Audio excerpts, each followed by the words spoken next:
offers you a wide range of car accessories, auto parts, tools, and car-related gift ideas. Find everything you need here at Blade Auto Center. You're tuned in to Blade Radio.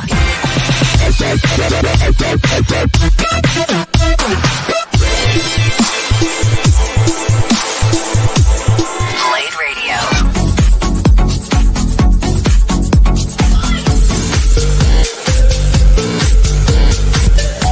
Here at Blade Auto Center, we always put our customers first. We know our parts and products, and we've got the best merchandise at the right price. This is Blade Radio.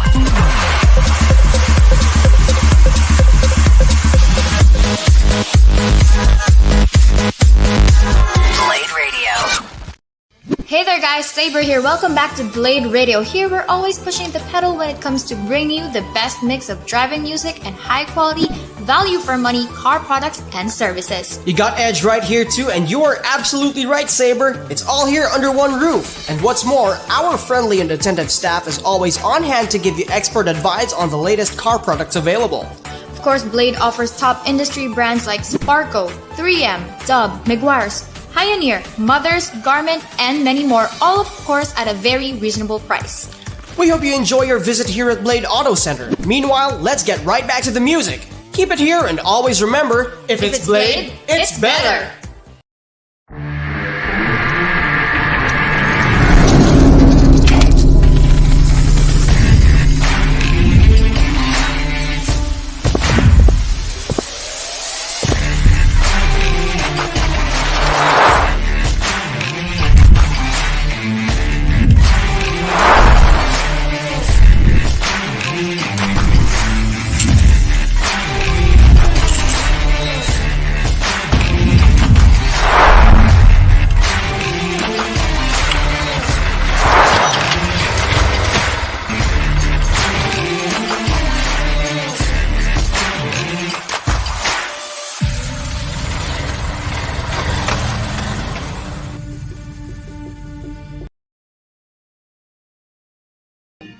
Hey, what's up, Bladers? So with today's episode, we will be talking about proudly Philippine-made OverDose products. Okay, excuse me. All right, so if you are new to this channel, my name is Love, and this is Blade Moto. So if you are new to this channel, please like and subscribe and follow Blade Auto Center on YouTube and Facebook. Just look for the word Blade Auto Center.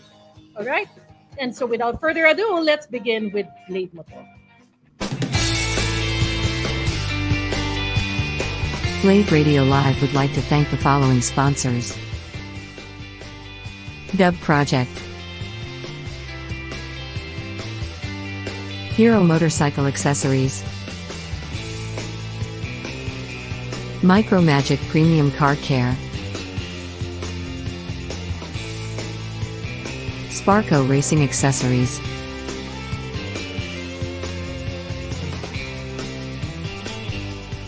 Pioneer, Transcend, Bosch,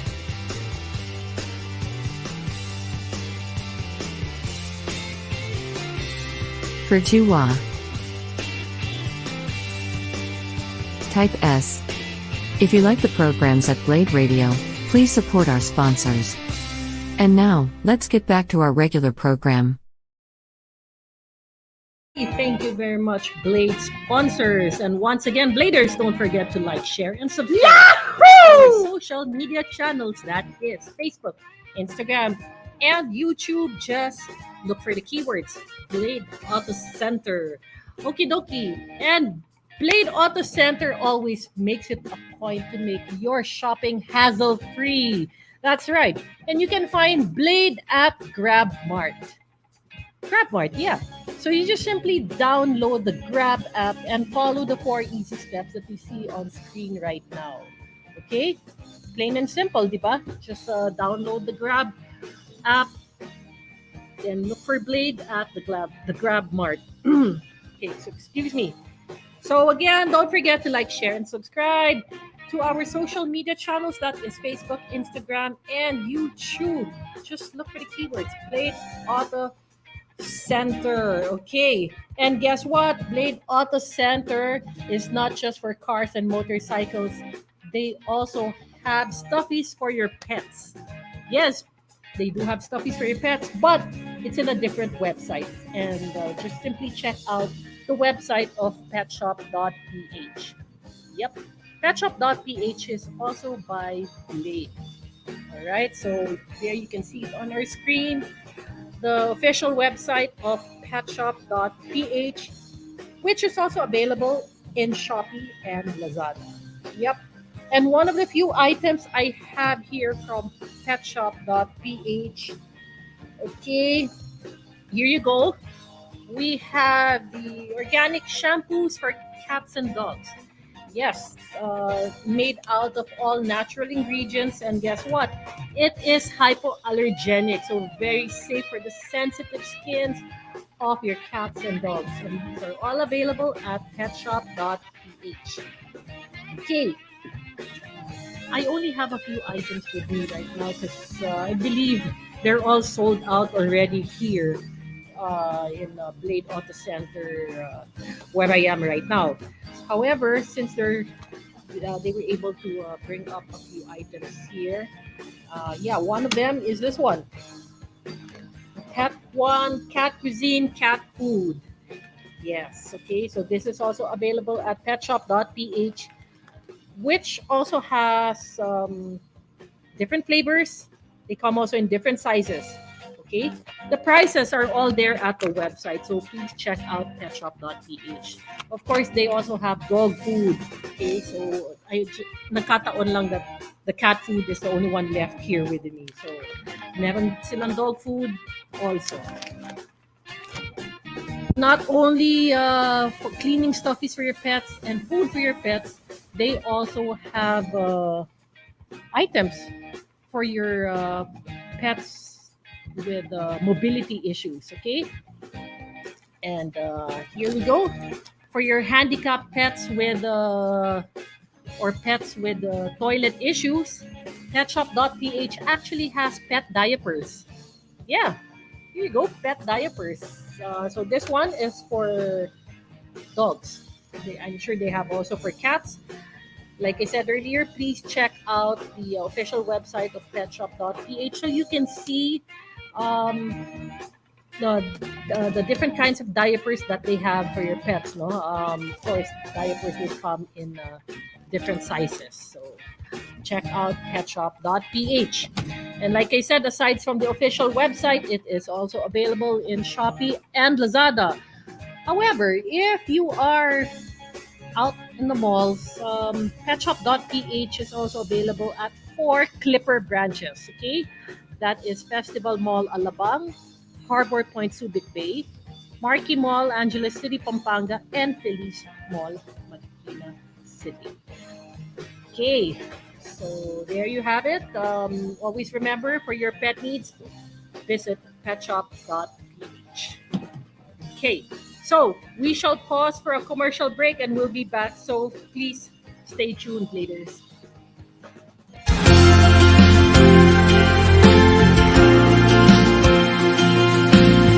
Kapag ikaw yung may kailangan, dapat okay lang sa akin.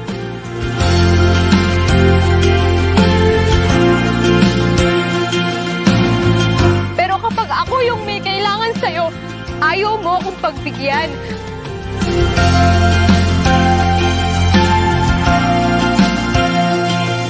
New beginnings, new memories, and next 12 days.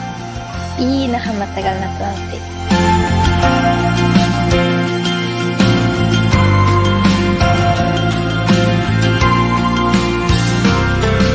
Kahit anong mangyari sa ating dalawa, susuko ha.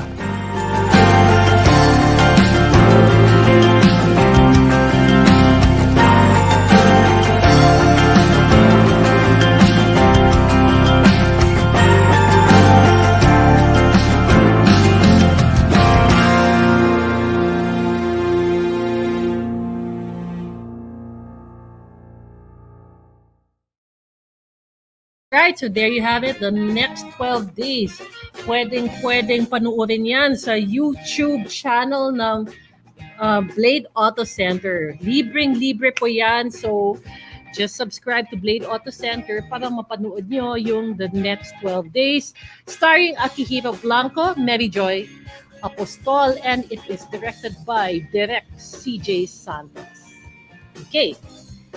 Eto na. So, earlier I said that our guest for today is going to be the guy behind the proudly Philippine-made OverDose MotoProducts.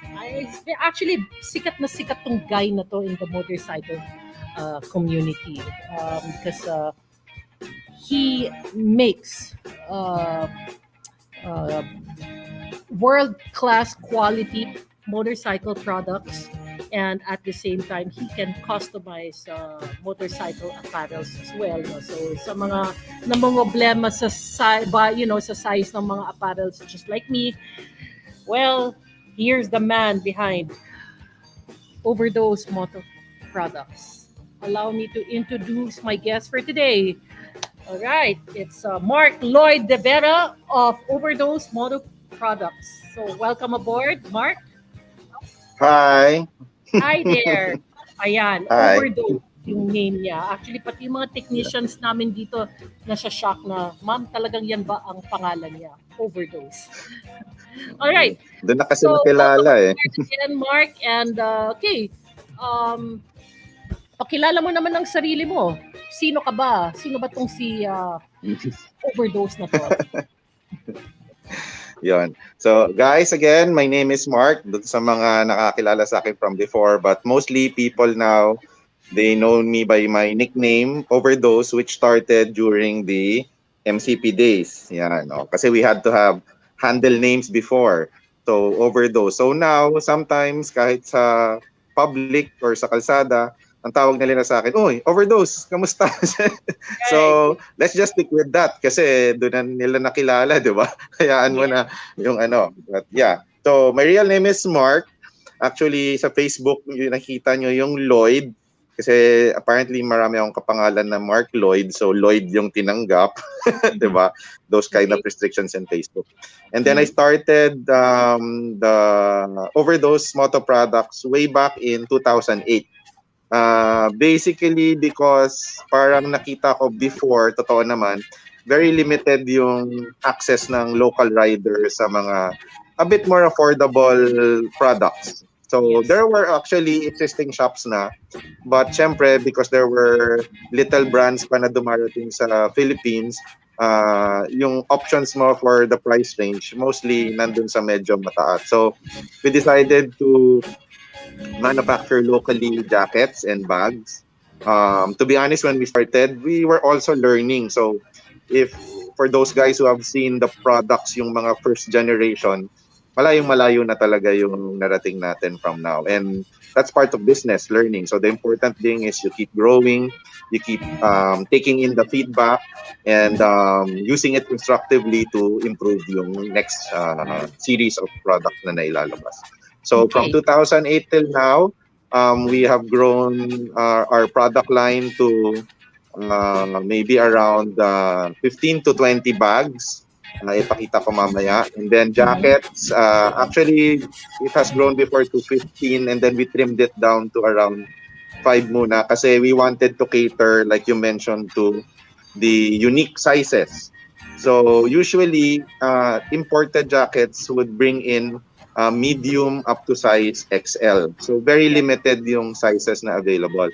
So we decided to decrease the number of designs but then increase the number of sizes. So we make actually ready-made from extra small up to 5XL. So at least kung medyo pasok ka pa dun sa range which caters to more people now, meron ng ready-made. If not, yun na, talagang magpapasadya na tayo ng para sa'yo. Pag lumagpas ka pa doon sa range na yun, there. Pero of course, OverDose, no? Before you got into this business of making jackets, motorcycle and products and apparels, of course, obviously, you are a rider. Yes, correct. The story behind the name is, diretso na natin. It was a love life problem, diba? So I decided to do an overdose on sleeping pills. Tatlong banig to be exact. And liquor, syempre. That combination is lethal. Yeah. So, thank God, siguro may plan pa. Yun nga, na-revive ako. I was in the hospital for 3 days, detoxing. Tapos, what gave me the drive to parang live life again was, tawag nito, yan, yung pagmamotor. I joined a small group before, Explore Philippines. And then from there, naturuan nga nila ako mag-join sa MCP, which showed me the bigger community. I had no idea na ganun karami nagmamotor dati. And there's something about riding a motorcycle and getting to know someone who is also a rider. Parang may quick bond kagad na nangyayari. Kaya eto, until now, I'm enjoying the community. Hindi na ako dumaan dun sa pagiging car guy. Diretso motor na lang talaga ako from then on. Yan, oo. Yeah. So, and for the there. benefit So, of our bladers, no, MCP stands for motorcyclephilippines.com, right. is actually a website, forums, no, with the forum. Forums. Yan, forums. Oh, and supposed to be to educate, of course, no, enthusiasts and maybe newbies.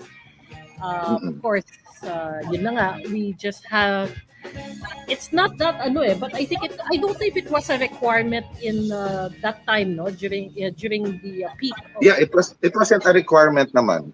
To have but it was just a place where you could. No, but di ba parang we had different funny names. Although I kept my real name, buti na lang it was accepted. Like you know, like I remember seeing your name, Overdose. So sabi ko, overdose of what? Overdose of riding. Ayun po. And during the I guess mid-90s to early 2000s, usong-uso po na, I guess until now usong-uso pa na to be inside in the forums, di ba? Right. So, kasi it's a quick way to know, like for example, naka Yamaha ka. There's a quick way to navigate para ma-learn more about your motorcycle or what you want to modify with your motorcycle.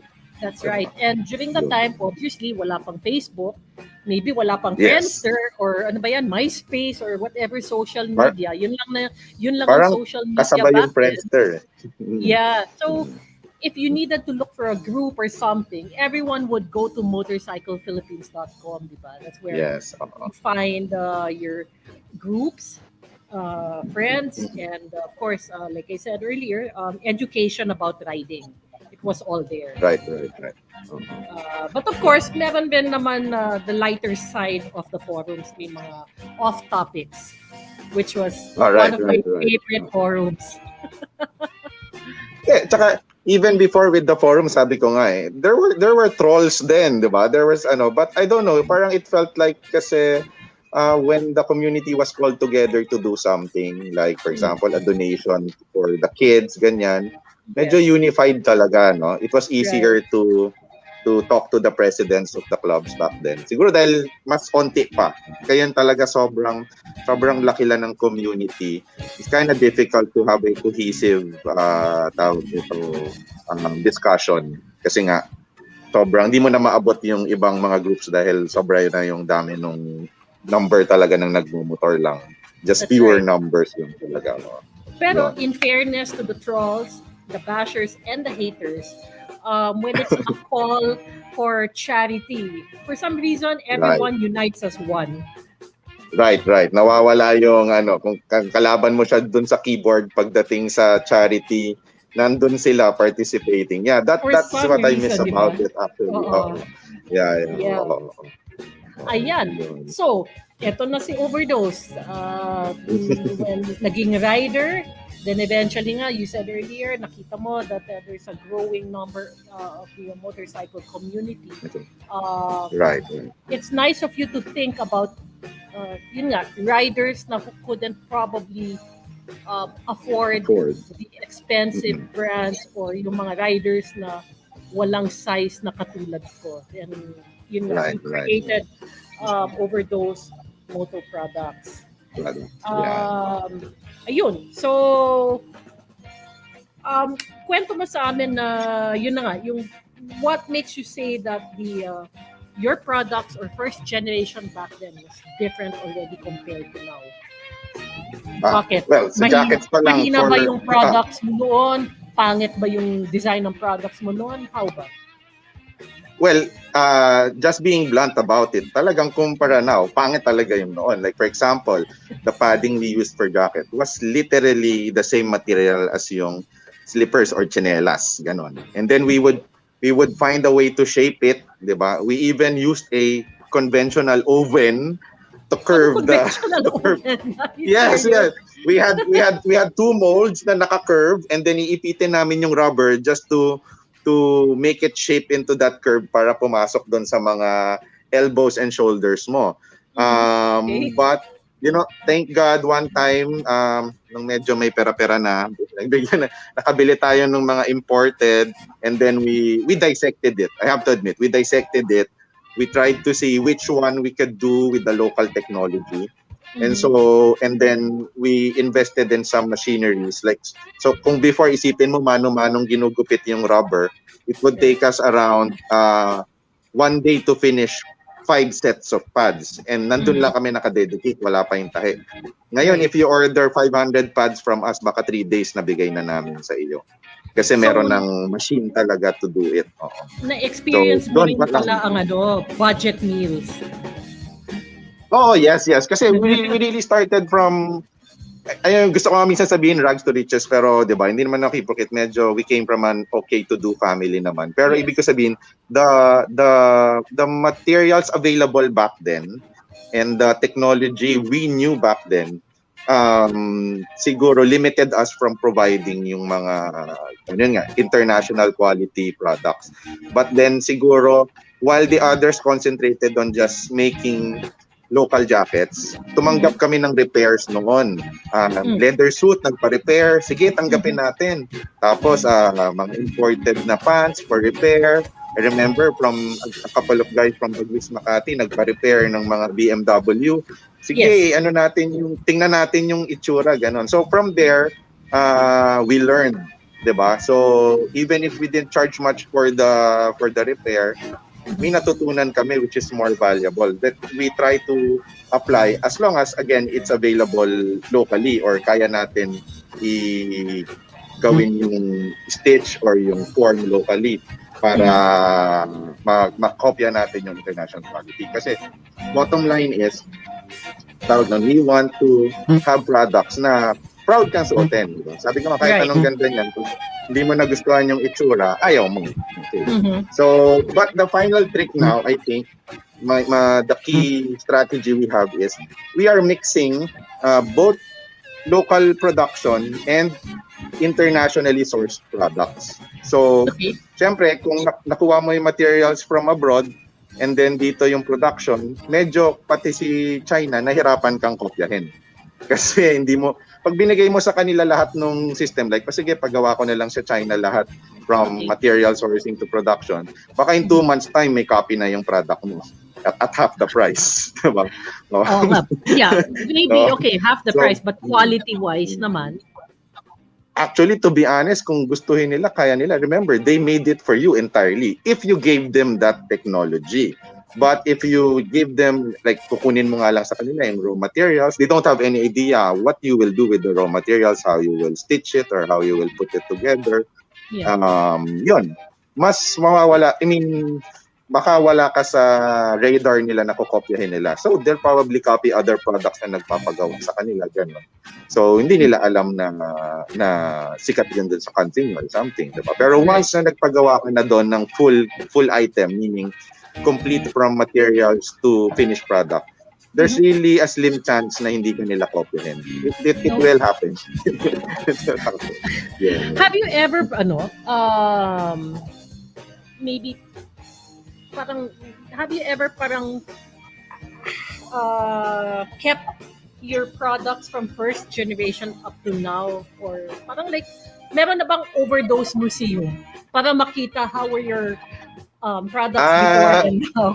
Wow, you're the first one who asked. I have a few actually. Parang I'm pretty ang tawag, well, my wife calls it hoarding, pero mahilig ako magtago ng luma. Kasi nga I feel na one day you would want to look at it and see how far you've gone from that particular point in time. So yeah, I do have parang keeping samples like meta. Okay. So if you see, and this is my office kasi. So Yeah. if you see, I keep a sample of every bag we make. Yes. There So you go. that one is actually every bag we make in production. Those that we've stopped producing kasi nag-change model na kami. And also the prototypes for future generations of bags. Okay. Even the jacket that I used when I crashed in Sierra Madre Uh-huh. that gave me several stitches and broken bones. Mhm. Nakatago. Nakatago. Oh, kasi 'di Oo. ba overdose keeping kasi these Mm-mm. they keeping all these memories kasi make history, 'di ba? Right. Especially yung what they call the crazy boy leg bag, which is actually the story behind it is the design came from Harley Davidson, but they were using leathers and walang zippers, basically flap and mga belt straps na ganon. So we decided to localize it by using back then ballistic nylon, but now we use cordura na eh. And then we use zippers para naka-close, para hindi tumalsik yung mga cellphone mo, yung gamit. Added pockets kasi nag-request eventually yung mga tao, which made it into the crazy boy leg bag that it is now. Crazy boy. Okay. Yeah. The crazy boy actually is parang that's what they called it in Japan daw eh, according to John Mendoza, if you know John. But Yes, dati when he said, Mark, tawag nun, let's make a leg bag or something ganon. So yun nga, from that pattern, and then he said that in Japan they called it crazy boy leg bag. So we decided to coin it the same. And then yun, it was the first leg bag actually that became popular in the country. That led to other brands bringing in their leg bag, like si Duhan, Kusima, and the other brands. They started promoting leg bag kasi before nobody was familiar with leg bag. I mean, even me, without the suggestion of John Mendoza, I wouldn't have known that leg bags would be a parang popular bag for motorcycle riders. Kasi nga maganda yung position when you're riding. So from Would you have a sample of the leg bag with you right now? Wait, crazy boy. I think I have it here. Actually, I did try a leg bag back then. Kind of feel ilang eh. Parang it's not balanced having one bag on one side. I mean, on the So leg. parang I'm sanay. gusto mo I have wear handbags. Of course, they stay in one side of the body. Pero yung having a little weight on your leg, one side of your leg. Right. Okay, so that is a sample of the overdose leg bag. Since Okay. luma-luma na, nag-fade na yung reflector. Katago. Ayan. Actually, not a lot of people. We also have you sent me a picture. There you go. You can see it on Right. screen. Ayan ang Yeah. sample ng leg bag. Okay. What's the talagang kapit na kapit ba? Kasi like I said, I didn't use it for a long time because I felt unbalanced. But secured ba talaga ang leg bag when it's on your The leg bag, actually, even if you just use the belt part, masisecure mo na siya eh. So the trick now is how you tie it up to your thigh or sa legs. Kasi if it's too tight, maipit yung legs mo kasi nagpe-flex yan while you're riding eh, and doing the different positions. Lalo na kung bumabangking ka, di ba? So the trick is to give a little allowance. Siguro I would say you should be able to insert your palm doon sa thigh mo when you tighten it up para may allowance doon sa pag-flex ng muscles mo. So yun, meron talaga siyang little play. And then tawag nun, you need that play also kasi pag dinudukot mo na yung items para hindi siya naka-fix sa isang position. Yon. Okay. But Are me these leg personally, bags, waterproof? No. water resistant because the zippers papasukin talaga ng tubig. But the Okay. material itself is waterproof. And fortunately for leg bags, you can always position it in a way na medyo hindi siya tinatamaan ng ulan when you're riding. Oo For the nga. other bags namin na medyo malalaki like backpack or yung mga motorcycle bags, meaning the bags that you really mount to the motorcycle, may kasama na siya lagi na rain cover. Kasi nga, even if the material is waterproof, yung zipper talaga papasukin at papasukin ng tubig yung zipper. So we have to cover it kahit paano. Oo, so yan. So yan, educating our bladers, yan po ang tinatawag na leg bag. Okay, and of course, according to OverDose, he also has other products. Sabi niya, may backpack, may ano. So we will be showing on screen a picture of other items of yung kanina po. Yung, can you show that picture? So Okay. the one on... Ay, there you go. Yeah. The one on the corner. Natatawa ako. I'm natatawa with the bag in the corner. Mukha siyang ipis, ha? Yeah. Yes? Ipis nga. Actually, that's the first word that comes out of the mouth ng mga nakakita niyan. Ay, parang ipis. The name of the bag is actually an armadillo bag. Okay. The design was inspired kasi it should be compact kung wala naman masyadong laman. Let's say laptop lang yung ilalagay mo or maybe some gadget para music. May earphone hole kasi yan sa likod eh. But you said you can put a laptop kasi ang shape niyan if ever, di ba? Pabilog, oo. But actually, the more surprised, laptop siguro may limitation like a 12-inch laptop, ganon. Mga pag 15, 18, medyo mahirap na. Pero the more interesting thing about that bag is you can place a full face helmet inside the bag. It will expand. It will expand. So if you're a rider and you use a full face helmet, you know how difficult it is to find a backpack that can fit your helmet, di ba? No matter how big the bag is sometimes, parang hindi magkasya. But this one, because of yung nag-expand yung mga, parang mga armor, kaya nga armadillo, di ba? Yung that expanding ano. Mag-expand siya, magka-curve siya, and then it will fit the full face helmet. Any size ng full face helmet. However, since the shape is how do you call this? Round, no? Would it be considered Round, as aerodynamic, especially for those on big bikes like sport bikes, and if they're wearing pag ano na yung pag naka-curve na siya, actually it is aerodynamic. But I think for the more for the daily rider, yung di naman tumatakbo ng mga 180 ganon, it's a very very nice looking reflector para sa likod. When the light hits that, when may kotse sa likod mo and it hits that, kitang-kita kanila kasi merong very defined lines of reflector na yun, layers nung armadillo na nakikita nila na there's a reflective ipis in front of me. Yee! Scary. Yikes. Okay, so aside from that ipis bag, what are the other bags? I see a bag with a plastic on top. The bag right beside the ipis bag, also on the, if you're looking at the picture, that would be on the rightmost corner. That's the mantis bag. Basically, it's a tank bag and a tail bag. The mantis is actually a design supported by many brands. I mean, Joe Rocket has their own mantis bag. Cosima has their own mantis bag. Dainese has their own mantis bag. So each one of us made our own versions. So I just made it a point that mine has a cell phone pocket enough to carry the modern cell phones. Unless na lang super big talaga nung tawag doon, phablet. Diba yung mga bagong phone ngayon na tablet na, baka yun hindi na kaya. But most conventional phones kasha dyan. Actually, it's evolved na. I think I kept an old one yan na pang mga pang mga, what's the Nokia before na 32, mga ganon, oo. Tapos parang nabubuking ang age mo. Sometime parang in the going to the 2020, 2021, sabi ko, we need to change na this cellphone pocket.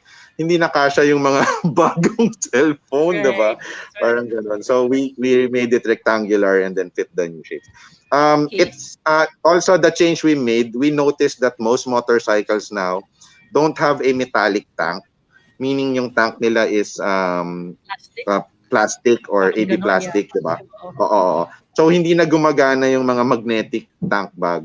So you have to have the option to strap it on to the motorcycle. So that's what we did with that. Kaya automatic, kahit na tank bag siya initially, pwede na rin siyang tail bag. Kasi nga you included the option to tie it on. Eh yung ganyan kaliit, it's like ano lang eh. It's like a kikay bag lang ng mga riders.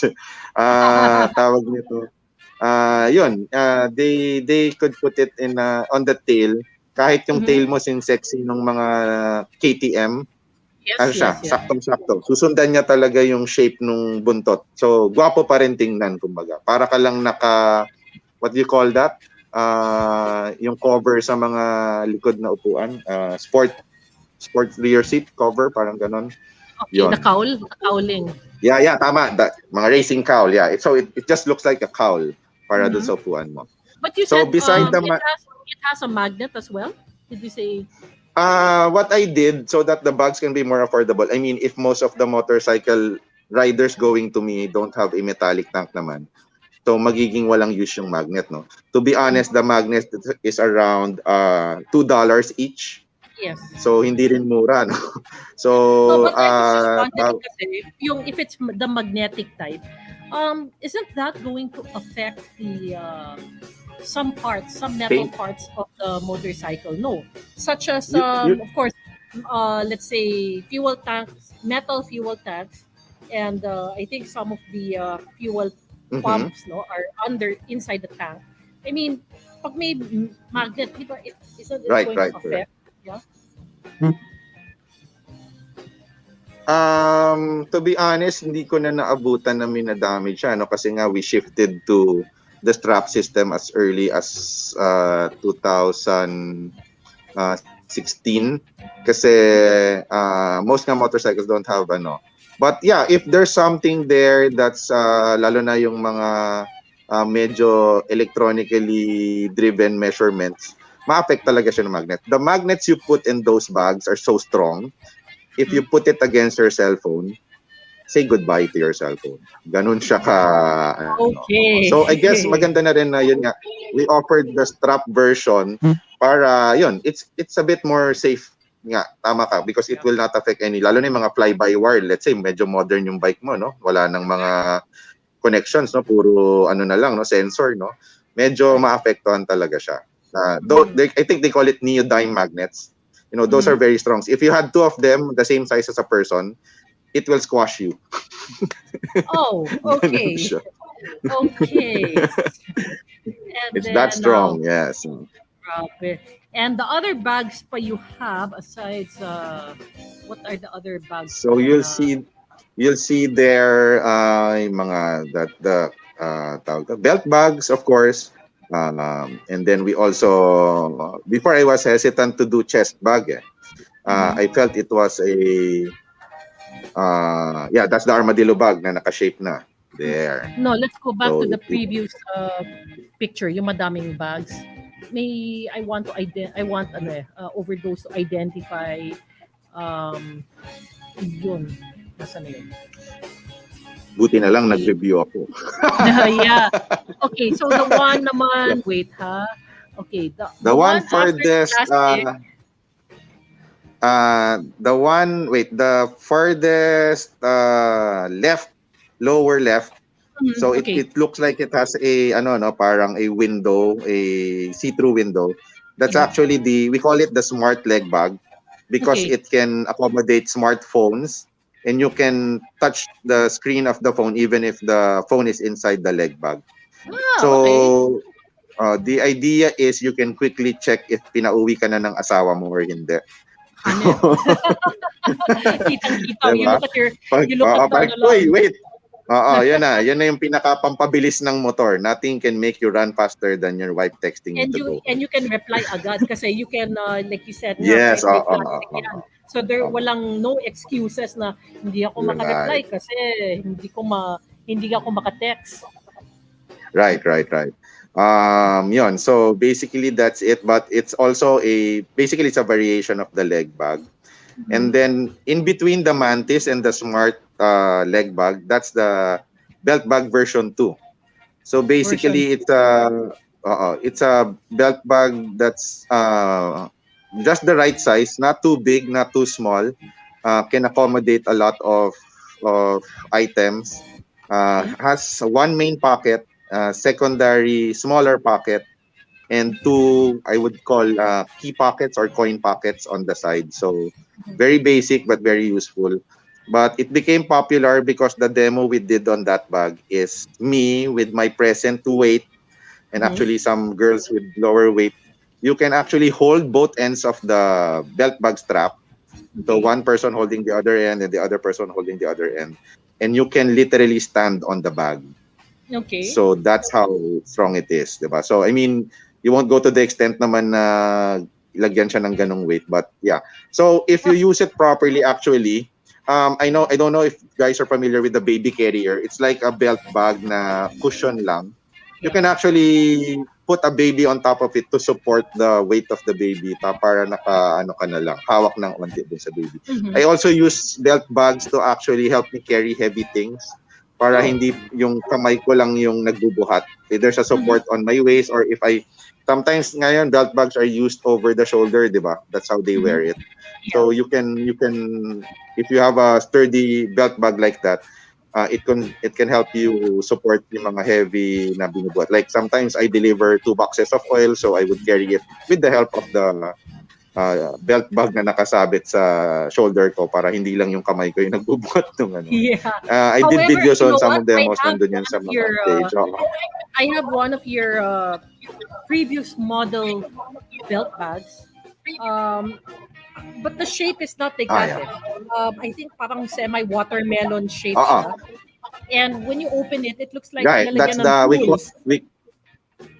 Kasi ang daming Right. There's two main pockets. Actually, that's the macho belt bag. We call it macho because medyo mas maraming nalalagay sa kanya. And if you're payat kasi, let's say, the vlogger si Wamos, if you're that payat, baka lumagpas sa'yo yung bag. So medyo para siya sa mga may built. Medyo para sa mga may built siya talaga. But the funny thing is recently it's been coined the lucky belt bag also. Why Parang lucky if you belt? keep your money if you keep your money there, especially on yung parang secret pocket sa likod, that small pouch there sa likod. Yes.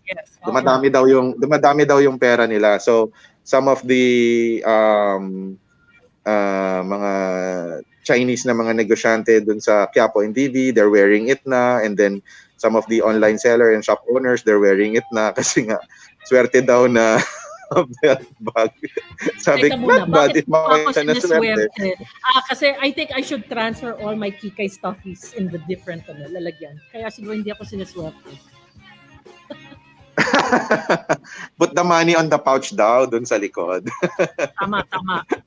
You've given me an idea. Thank you. I will. I am still using it. And later, guess what?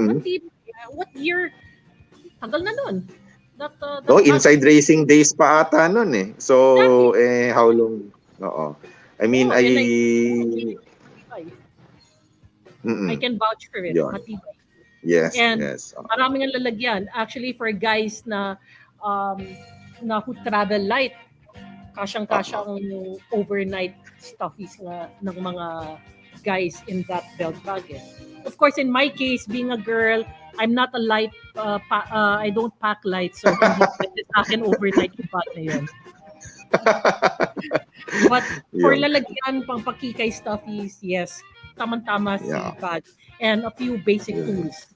Yun. Right. Galing. And you can actually even separate na And then apparels. So bags, kanyo na bladers, a few of sample of bags ni OverDose. Ngayon, let's go naman to apparels. Ayan. So, one of the few sa pictures na binigay ni Overdose sa atin, ito, what on earth is that? That's Napaka we hardcore yan. wow. Oo. We coined it the Nightbreaker. The skull at the center of the jacket has a similar print at the back. So back and front yan ano. So this Okay. jacket is basically a plain black jacket, fully armored, and all the design is made of reflector. So Okay. hindi siya white na tela or ganyan na tinahi into the letterings na tinahi into the jacket. All the design that you see there is made of that 3M reflector na nakikita mo sa mga Nike shoes mo or yung mga ganun. So, yun siya. Kaya compared to the other ODM jackets, medyo mas pricey siya because of the cost-related materials. But relative naman to the other jackets out there, it's still very affordable. Still very affordable.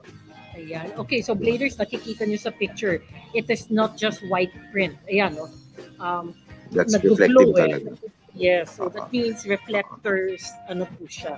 Hindi lang, it's not just an ordinary white print. Right. And This one, actually, I noticed, parang one time lang I was watching some motorcycle stunt riders sa YouTube in the US. And they have apparel na akala mo, wala lang. Parang you think they're wearing casual clothes. But then I realized like their jeans pala are armored, their sweaters are armored, ganon. So sabi ko, this is a recent release. Sabi ko, they might like this in the country. You know, this is your typical parang sweater type na tela ng shirt, and then nilagyan namin ng light armor para may protection. So it's kasi karamihan nakikita ko naka-ano lang diyan, naka pamporma lang na jacket, nakalagay yung ano yan, yung mga Supreme, yung mga ganon. Yes. And then they're riding, 'di ba? Syempre if they crash, walang protection yon. This one, similarly affordable. Baka nga mas mura pa to kasi no brand. Actually, if you check that jacket here, wala kaming nilagay na branding sa labas whatsoever. Kasi it's up to you. Baka gusto mong paprintan or you just really want a plain black jacket, ganon. So, yan. Pero it's complete with armors. And because nga we made it as simple as possible, just functional, napakamura niyan talaga. Isa yan sa probably most affordable jacket na makita mo na may armor available here in the country. So it's not naman, hindi naman again, siya mainit na jacket. Hindi naman ganun kainit. Hindi, it's you know those, sabi ko nga, I think yung nakikita natin yun, madalas ang tatak is yung Supreme. So it's that type of sweater material na ano siya, makapal siya pero tumatagos naman yung hangin. Okay. Kaya nga some of the riders, they use it kasi kahit na ganun yun, it protects them from sunlight, but at the same time, when they're running, tagos naman yung hangin. At the same time, originally casual, at least, di ba? After riding, baba na sila, go to wherever. Casual. Yeah, casual. Originally, and when we made this, the first... walang hoodie. Okay. Kasi, the idea is naka-helmet ka naman pag gano'n So, yun. Para hindi na sila malito. Kasi, we had experiences naman sa rain gear sa Kapote. People were complaining about the hoodie kung saan ilalagay. Tapos nababasa daw sila kasi iniiwan nila sa labas yung hood. Yes. So sumasalo ng tubig. So nga, no, that's right. So yun. So sabi ko para na lang. Anyway, the trivia about this is that we originally made it using the material of the OverDose bonnet, which naman is super soft. Yes. And ang ganda sana niya kasi super lamig. Kasi sa super lambot din ng material, dinadrag down nung pads yung jacket. Parang bumabagsak yung... So we decided to... So this one is actually just probably a few GSM thicker than yung bonnet material. Kaya it's gonna be breathable din. Pero it has to be thick enough to carry the pads kasi. If it's too manipis, yung pads, i-drag down niya yung tela ng jacket. So you might find your shoulder pads down to almost to your elbow na kasi nga bumabagsak yung tela. Right. So it has to be the right thickness. So yun, learning din. And then another trivia is that John Mendoza recently bought this one and nag-crash siya using this one. And I was amazed na I mean being one of my more cheaper jackets, I wasn't really expecting it to perform that well, but surprisingly wala siyang galos whatsoever. So sabi ko, wow, at least yung idea ko of making an affordable safety jacket actually did its job, 'di ba? Right. So kaysa wala kang suot, 'di ba? You're using some jersey lang na walang padding. So That's yun. right. So when you so this is zipper sa front, no? Yeah, zipper para madali isuot. So when you zipper again, it becomes like a turtleneck of all the way. meron lang siyang collar to cover your batok just in case you don't wear a bonnet para hindi mangitim yung batok mo. So basically parang imagine your riding jacket with a more comfortable material and then it's just plain black. It's just plain black, no design whatsoever, no prints, nothing, as in your elegant plain black jacket. Yun, ganun lang siya. Okay. Tapos napansin ko rin kanina sa mga pictures, you have these jackets na mostly ginagamit ng mga police escorts. Wait. Yeah. Meron dyan. No, not that one. Meron dyan isa, nakatayo siya. Nakatayo. Wait, I saw that. Yan. Teka, parang kilala ko yung guy na yan. Teka muna. Looks familiar. Kilala mo? Parang, is this yata. Oo nga. Actually, sometimes I just grab the pictures of the customers that pop out of their feed lang din eh. Taga Makati yan So, actually, hindi ko na sure kung sino siya. Okay, anyway. So this is the race line jacket, one of my longest running designs. Started way back in 2012, I think. So before we used to have many colors niyan eh, may red, may blue, yung stripes nag-iiba. But then we decided to stabilize kasi nga mahirap mag-stock ng maraming color ng materials. Yes. It's mainly mesh and solid parts. So from the line below, that white line is the divider. The body part, the below the line is all mesh. Okay. And then above the line is yung solid part. Also the part of the arm hitting the pads, that's also solid. So mesh for the parts na gusto namin malamig, and then solid for the parts na we know will hit the road if you do crash. Okay.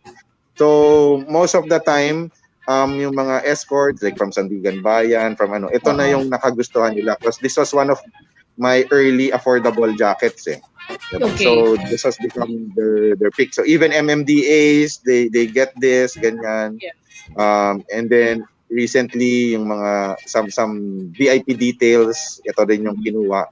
So they would ask their kung sino man yung VIP nila na na boss, bibili mo naman kami ganun, and then their boss would just buy it here naman. Actually happy na yung boss nila kasi rather than buying something more expensive. Kasi the funny thing is somebody explained to me, sabi ko, I mean, I'm sure your boss tells you that you can buy anything you want for this certain budget. Why are you going here?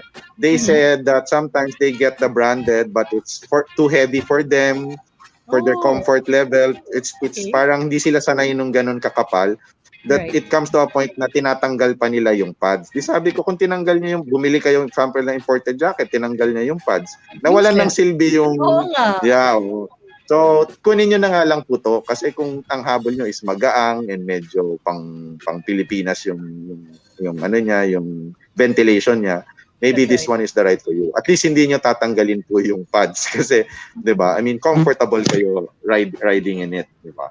Yun. Yeah, that's right. Kasi that's what's important eh. I mean, if sabi ko nga, merong isang rider niregaluhan ng asawa niya, ang hinabol ng asawa niya yung hindi magandang design kasi nagtipid. Eh di, syempre, kung di naman type ng asawa niya, hindi rin susuotin, di ba? Of course. Sayang. Oo. So, tama. So we try to be at the... Go ahead. We try to be at the middle of it looks good, but it has to be, syempre, something na the common rider can actually attain, 'di ba? Maybe not right away if they're on a lower budget, but eventually ipon silang onte, kaya naman. Plus, we do trade-ins 'di ba? Like if you have an old jacket na sira na and then you want to trade it in for an overdose jacket, we have that plan. So, if they bring in their old jacket, they can get the brand new overdose jacket of their choice for syempre discounted price kasi nga we put value into the jacket that they bought in. Same with bags, we do that for bags. May luma ka ng bag, ano mo. Surprisingly, when I offered that to bags, dala-dala nila yung bag ng asawa nila, mga ladies bag. Hindi ko nga naman sinabi kung ano. So, anyway, tinanggap ko na kasi tama, I said lang naman lumang bag, 'di ba? My objective naman kasi totoo is for them to be able to try the ODM bag. So, sige na. Wag lang siguro grocery eco bag, no. Malala na 'yon. Wala na talaga akong value mo bibigay. Pero kung designer's bag, medyo pwede. Ay, hindi naman. Parang mga mga no-brander na. Pero leather bag 'yan, yung dinala niya sa misis niya. Okay rin, ha? And then, okay, OverDose. So, yan nga, you do personalize and customize, jackets, and I'm sure you do. Should there be any problems with their OverDose jackets, you would repair. Siyempre, you repair jackets also. Yeah, we repair. Yun nga, maganda. We are able to repair kung sakaling pumayat siya, which is not new ngayon. I mean, to be honest, some people who survived the virus, the COVID, ang laki ng pinapayat. So, yeah, we can alter the jacket, siyempre, ganun. Pag lumaki, medyo mas... Yung mga during the pandemic, lumaki dahil sa mga ayuda na nare-receive nila. Kaya din naman, pero mas mahirap magdagdag kaysa magbawas sa jacket. Diba? At so, mas mahirap magdagdag. Oo. Ganon. Ayun. So, yeah, you have competitors, or would you say you are the only one doing this kind of business?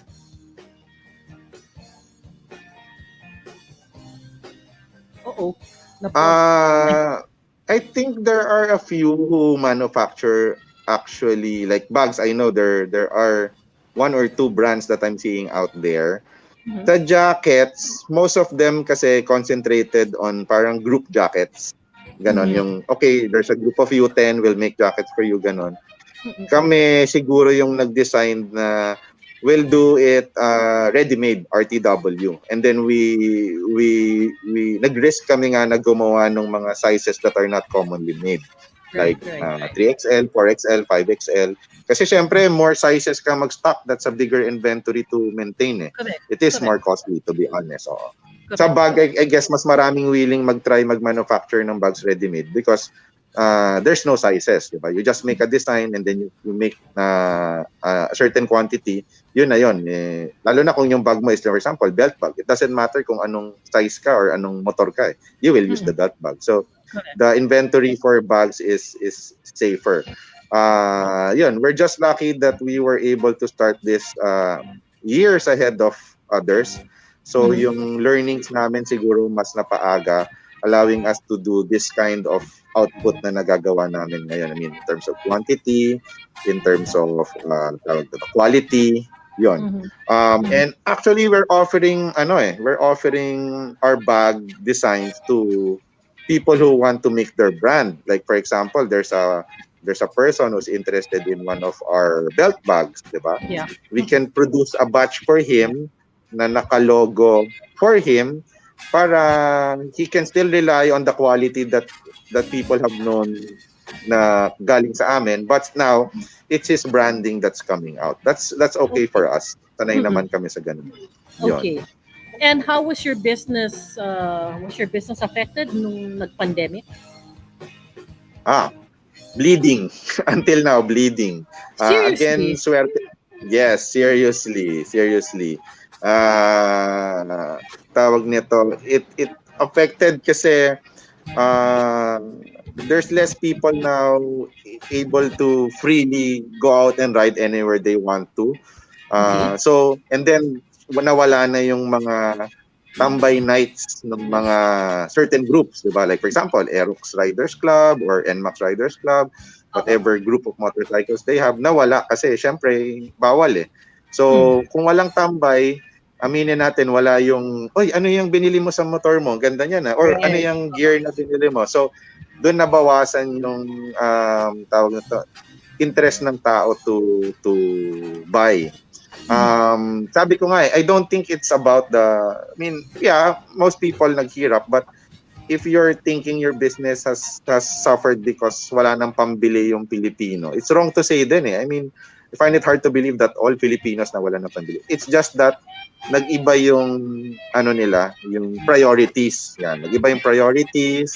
And then they're more used to staying at home and being able to get what they want via online. So again, less need to ride the motor. Dati kasi, doon lang ako, mabilis lang yan, magmumotor na lang ako. Ngayon hindi na eh. Doon lang yung bibilhin ko, ipapaglalamove ko na lang, ipapag-grab ko na lang. Diba? Right. Kahit yung food dyan sa kanto, hindi mo napupuntahan, pinapag-grab mo na lang. Yung right. My God, my wife na yung Ultimo Prutas, lahat talaga, everything via Lalamove and Grab. Sabi ko, wow, you're surviving at home. Parang yun nga, kaya lumalaki. Talagang nasa bahay lang talaga, diba? Grabe, no? That's how the pandemic has affected all of us talaga. Yes. Okay, so we are down to our last few minutes overdose. But don't worry because in my future episodes, I'll be inviting you again. Kasi marami ka pang products aside from the bag and the jacket. So don't worry, you will be back here soon. However, would you have any motorcycle safety tips to our bladers? Motorcycle safety tips. Of course, first and foremost, buy a reliable motorcycle, syempre, yung hindi ka ipapahiya dahil pangit naman nasa gitna. Lalo na if you're, one of the Grab riders, Lalamove riders, sayang lang yung money nyo if you invest in medyo sirain na motorcycle. Second is yung safety parts ng motor nyo. Like, even before nyo palakasin yung motor nyo, please invest in good brakes, proper tires, diba? Kasi yung iba nauna yung, increase yung makina power, increase yung torque, ganyan-ganyan. Tapos yung brakes, madulas pa rin. Tapos yung gulong, yung napakadulas pa rin. So, invest in those kasi yun ang sasagip ng buhay nyo, that moment na yun. And then, after those two, you can invest now. First is helmet. Syempre, kung wala ka pa talagang budget, ang budget mo onti lang, helmet, di ba? Buy a decent helmet. You can research on Google, may factory ba yung helmet na yon? Meron na bang comparative rating yung helmet na yon sa ibang bansa? Please guys, yan na lang ang naghihiwalay sa ulo nyo sa kalsada. So, proper investment. That's all for you. Wag mo na isipin yung sasabihin ng ibang tao. Para sa iyo yan. So, yun. Research properly para alam nyo talaga what is this helmet that you're getting. Diba? And if the helmet has already a reputation and a rating in the other countries, mas maganda. Diba?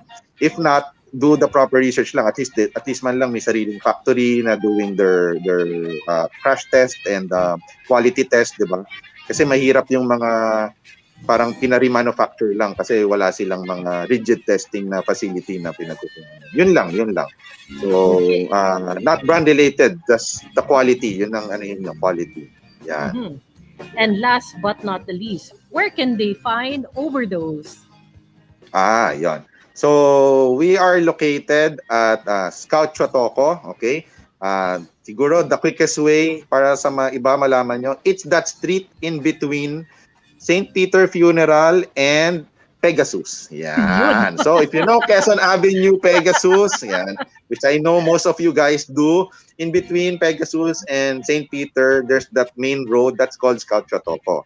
So, along that road, we are located at number 230. Remind ko lang, lagi silang napupunta dun sa old place. So, sarado na yon. It's now a warehouse. So, you go from Pegasus, if you came from Pegasus and you see the old shop, you just go straight a little further, mga around 5 houses forward, Still on the same side of the street. Yon, number 230. It's a bigger space para maka-service ng mas maraming customers at a time. Nang may social distancing pa rin. Siguro naman may sign nakasulat. So if you would... meron namang malaking sign. And mga banner flags ng mga brands na nakikarry natin. Yun, nandun naman sila. So, Bladers, I'm going to promise you this. Babalik natin si OverDose anytime soon. Thank you. Kasi marami pa siyang ibang interesting items na swak sa budget nyo. And at the same time, pwedeng pa-personalize or pwede pa-customize, di ba? Yes. All right. So, OverDose, thank you very much for your time. And I hope to see you soon. Yes, I'll see you soon. Thank you, love. All right, Blader. So, ayan po si Mark Lloyd De Vera. He's the man behind OverDose MotoProducts. Okay. And ako naman, kung siya ay may products, tayo rin may products rin ang Blade. Okay. So, one of the few products available at Blade Auto Center. Ito na. We have the Blade balaclava. So, this is a multi-purpose balaclava. No? You can wear it in different ways, and makikita nyo at the back of the package na how to wear in different ways. No? So ito po ang Blade balaclava, iba't ibang design, iba't ibang colors available. So please visit any Blade branches or simply shop online at the Blade Auto Center website. So there. And another product available for para sa ating mga riders, no? So we have the Blade gloves. Ayan. Ganda naman ang color nito. Very bright. Ito po, makikita nyo ang Blade gloves sa mga Blade branches or sa Blade website. And last but not the least, ito po ang aking faithful companion na ito lagi ang pambato ng Blade para sa ating mga fellow riders. Ito po, this is the Hero Full Face Helmet. Ayan. So, pagpunta nyo sa mga Blade branches nearest sa inyo, makikita nyo po ang mga iba't ibang klaseng Hero helmets. They come in different sizes and different designs, different colors. Okay? So, visit any Blade Auto Center branches nearest to you. Blade is available nationwide. Or kung tamad kayo mag-shopping or magpunta sa mall, available po siya at the Blade official website. So ito po ang Hero Full Face Helmet. Swak na swak rin yan sa budget ko. And of course, I'd like to invite everybody to tune into Blade Radio Live every Monday to Sunday. Yes, 7 times a week, every day. Senpai Kazoo every Monday for Isang Pangarap. And with me, yours truly, for Blade Moto. Mr. Right every Wednesday for Blade Stories. And Hearted Monlina on Thursday with Blade Radio Live. Bloody Boom is every Friday together with Jack Logan. What's Up Bladers on Saturday with Rich Paredes. And last but not the least, Blade Stories Reloaded on Sundays with Mr. Right. Okay, so kita-kits pa rin tayo at the country's largest car accessory chain store in the Philippines. Wala nang iba yan kundi ang Blade Auto Center. Kaya mga Bladers, if it's from Blade, it's better.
Pag may kasama ka.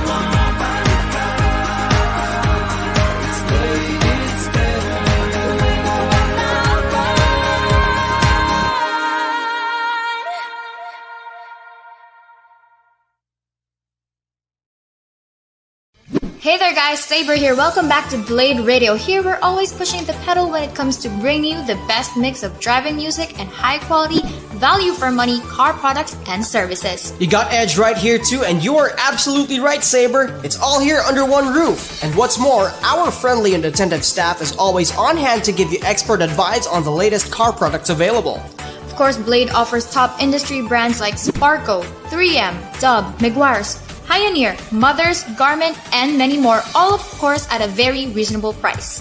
We hope you enjoy your visit here at Blade Auto Center. Meanwhile, let's get right back to the music. Keep it here and always remember, if it's Blade, it's better.